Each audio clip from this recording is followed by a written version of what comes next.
Good evening and welcome to RFL. I'm Richard French. 30 million Americans have just lost jobless benefits that they've been using to make ends meet, but Congress still at a stalemate on the next round of stimulus. Tonight, we're going to take a look at the relief bill from both the practical and the political standpoints. A Democratic Congresswoman, she'll join us to discuss the very status of where negotiations stand. And ABC News political director Rick Klein, he'll join us by telling us what's going on behind the scenes politically. Plus, as President Trump continues to downplay the COVID outbreak, and he did so again today, and pushing for schools to reopen no matter what, we're going to show you how districts that have sent kids into the classrooms are already having problems. Also, President Trump now saying it could take months, if not years, those his words, for us to know the results from Election Day in November. The Times columnist Ben Smith, he'll join us to discuss the rocky ride we could now be in for on election night. But before we get to any of that, let's bring in first senior political correspondent Andrew Whitman. He's got the latest on the relief bill. Andrew? And Rich, let me summarize what we've been hearing from the four people involved in the negotiations on the relief bill. Both sides have made some concessions, but not enough. We think we're close to a deal if only the other side would give up a little bit more. And today, White House Chief of Staff Mark Meadows told reporters Friday is his drop-dead day. Get a deal done, even a thin one, focusing just on unemployment benefits and foreclosures, or else he's walking away from the negotiations. The Democrats say that is just not good enough. This is a huge crisis.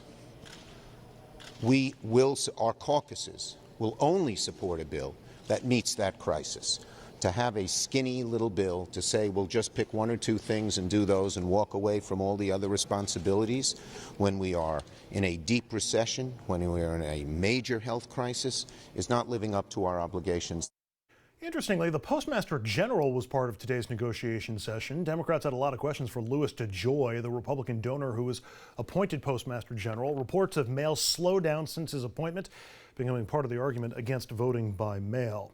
Now, despite them sounding hopeful, the parties remain pretty far apart on a deal. They're split on the cost. Republicans want to spend a third as much as Democrats do. The biggest divide, extending those $600 extra benefits. Republicans want to scale them back. Democrats are holding firm. Democrats oppose extra funding for schools that reopen only in person. There are differences in funding for food stamps, election protections, and the CDC. Aid to states is another major divide. The president again calling it a blue state bailout today. Republicans also want a 5-year COVID liability shield for every American business. Cannot repeat enough how widespread the impacts are if a deal is not done or if the negotiations dither and seriously delay people getting their benefits. We'll give you the broad strokes once again. Between 30 and 40 million Americans have lost their jobs since COVID hit. Without the added help from Washington, they have to rely on regular state unemployment. That means the lowest earners get an average of $61 a week instead of $600. An average among all workers is just $321 a week, which is still more than gig workers like Uber drivers or part-time workers would get. They got benefits in the COVID relief bill. Without it, they get nothing. About 25 million Americans got those $600 payments. Without a deal, of course, that goes away. And that money did a lot of good. Studies show it did not keep people from getting a job. And in fact, the people who got the money spent more than they did before the pandemic, consumer spending being a key lifeline for the economy. While everyone in America benefited to some degree from the first round of $1,200 relief checks. Hunger, of course, will increase without a deal. In April, between 22 and 38% of Americans were labeled as being food insecure. This is we're already seeing record demand for food banks with lines running miles long at some sites. While a Federal Reserve study before the pandemic found 40% of Americans could not access $400 in case of an emergency. Which brings us to the relief bill question that has vexed us for some time. With an election just 90 days away, why would Republicans block a bill that would help so many people? Part of the answer may lie in the mindset that the virus is a blue state problem. It was in the beginning, and that impression may have stuck. Remember Mitch McConnell when he was the first to call state aid a blue state bailout? That was months ago. Now Trump is using the same language, even as the virus kills in red state after red state. But that was also reportedly the mindset that explains why we don't have a national testing strategy in place. Reports that Jared Kushner was working on a testing plan early in the pandemic, but it was shelved because Trump thought he could make political hay out of blaming blue state governors for the crisis. Rich? Unbelievable. Andrew, thank you. I want to bring in our first guest, Congresswoman Eleanor Holmes Norton. She's a Democrat. She represents the District of Columbia. Congresswoman, thank you for the time. We've done our best to lay out in human terms how this package, this relief package, if it doesn't come and come soon, it's going to hurt a whole lot of people. Give the current state of negotiations, because some are optimistic and some are saying we're not even close. We're not close, but we're a lot closer than we were. And we should be in recess now. But the speaker said nobody's going home until we get a deal. At the moment, there are concerns with major issues like unemployment benefits. We understand that there may have been some movement on that. Democrats were demanding $600 weekly, and there was some dispute as to whether people were being overpaid. But now there's been a Yale study that shows that that is not true. So I hope that puts that to rest.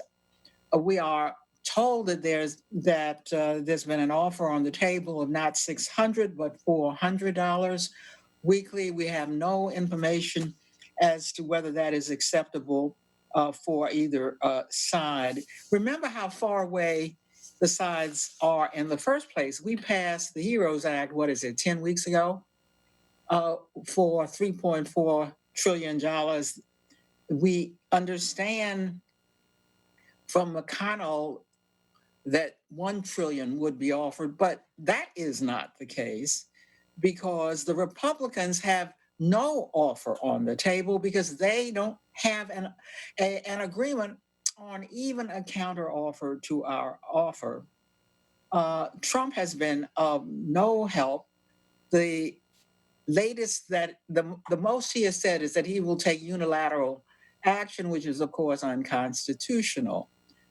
He should be working with the Republicans to get at least a real offer on the table. There are all kinds of concerns that are not even being mentioned, like childcare. With people wanting to go back to work, that's not going to be possible without some understanding of how childcare for very young children will be handled, not to mention schools themselves, where there is huge disparities in the country, and that basically is going to be a local matter. Then there is the Postal Service, which has become now extremely political because the Trump administration doesn't want the Postal Service to deliver ballots. Just explain to people, if they think, oh, typical Washington, they're going to do all this posturing and then the 11th hour they're going to get a deal done. People literally could be out on their you-know-whats, and they're going to have to make decisions like food or paying bills. People are already making tough choices. We're talking millions of Americans that are right on that razor's edge right now. There's no hyperbole here, is there? Not a bit. With unemployment insurance already run out, you already have people out of sorts, out of cash, with nothing. But on the plus side, that adds to the pressure for a package. That's why I'm predicting that we could have a deal by the end of this week. What is this, Wednesday? It could happen by the end of this week. Well, fingers crossed. I know a lot of people saw it, but for those who didn't, I want to remind people what the president said in that Axios interview about your late colleague and friend, John Lewis. John Lewis is lying in state in the US Capitol. How do you think history will remember John Lewis? I don't know. I really don't know. I don't know. I don't know John Lewis. He chose not to come to my inauguration. He chose. I never met John Lewis. Actually, I don't believe. Do you find him impressive? I can't say one way or the other. I find a lot of people impressive. I find many people not impressive. But no. But I didn't go. Do you find his story impressive? He didn't come to my inauguration. He didn't come to my State of the Union speeches, and that's okay. That's his right. And again, nobody has done more for Black Americans than I have. I understand. He should have come. I think he made a big mistake. But taking your relationship with him out of it, do you find his story impressive, what he's done for this country? He was a person that devoted a lot of energy and a lot of heart to civil rights, but there were many others also.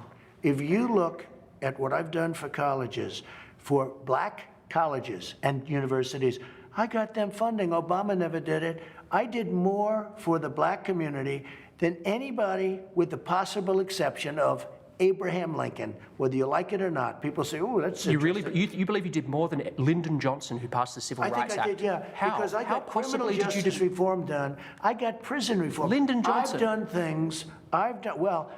He passed the Civil Rights Ask, Act. how has it worked out? If you take a look at what Lyndon Johnson did. You think the Civil Rights Act was a mistake? How has it worked out? Because frankly, it took a long time.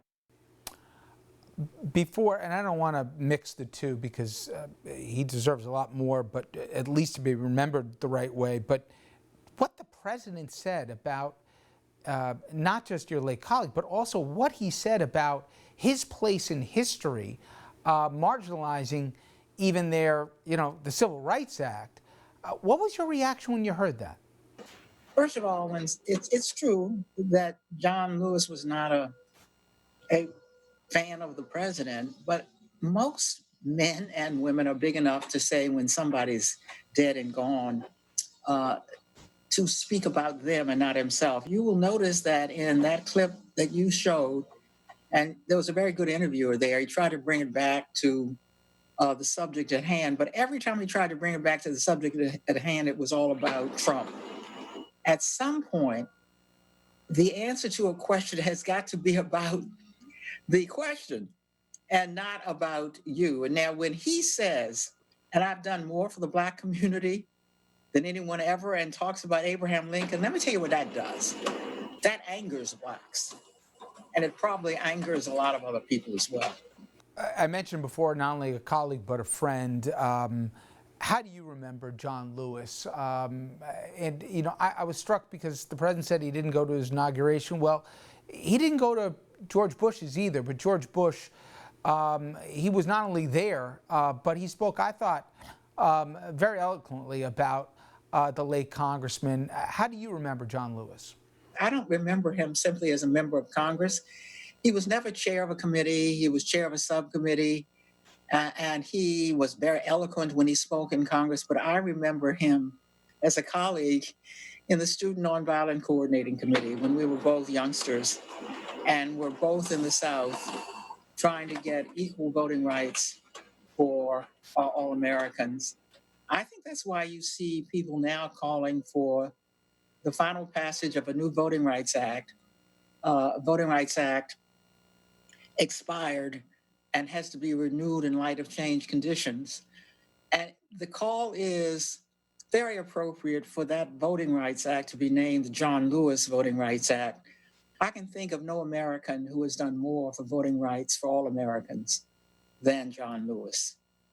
Are you hopeful that this coming election, the worst fears aren't going to be realized, that people are going to be able to vote in a free and a fair election and we'll get the results, and people won't be forced to put their life on the line here voting in person if COVID is in full bloom in certain places in this country? And moreover, we're not going to have any efforts like the president has intimated that we're even going to delay the results, let alone the election entirely. What's your belief come November we are as a country? I think the handwriting is already on the wall and I am terrified. I can tell you this much, I am going to the polls and I'm advising my constituents to go to the polls and stand in line rather than get caught up in this mess that the president is trying to make of voting by mail. Voting by mail has always been successful. We've seen the statistics. He has cast real doubt on it. This is where the president often takes action that hurts his own people. Republican states are already preparing to vote by mail. Many of his voters are elderly, would prefer to vote by mail. Now they don't know what to do because the president says that voting by mail will produce fraud, says that without any evidence. I myself believe that even with the best efforts, I think they will be made here in the District of Columbia, that they will be delayed, and that they will not come until days, perhaps weeks after the election, and that there will be controversy, even after the best efforts about mail voting. So I am advising my own constituents to take advantage of the long period they have to vote And I'm not sure of what it is at the moment in the District of Columbia, but it may be as much as 2 weeks, and to take that time to go to the polls. For example, during the primary, I went to the polls just a couple of days before the end of the primary period, and there was virtually nobody there. So I was able to walk right in and get served. So that's what I am advising and using as an example for my own constituents to avoid what will otherwise be virtual chaos in the coming election.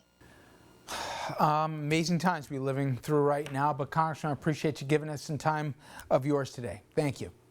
My pleasure.